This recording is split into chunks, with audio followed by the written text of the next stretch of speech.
আজকে আমরা জানবো হেড রেস্টের মিস্ট্রি। আর এই হেড রেস্ট গুলো সামনের দিকে বাঁকানো কেন? 1960-এর আগে বেশিরভাগ গাড়িতেই থাকতো সোফার মতো সিট।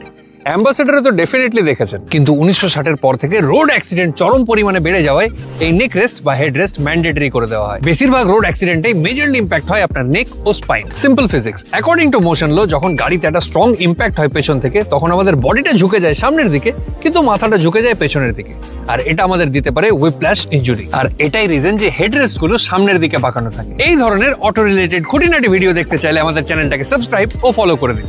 আর ভিডিওটা ভালো লাগলে লাইক করে শেয়ার করুন সেই বন্ধুর সাথে যে হেড রেস্টকে সেফটি ইকুইপমেন্ট হিসেবে কনসিডারই করে না।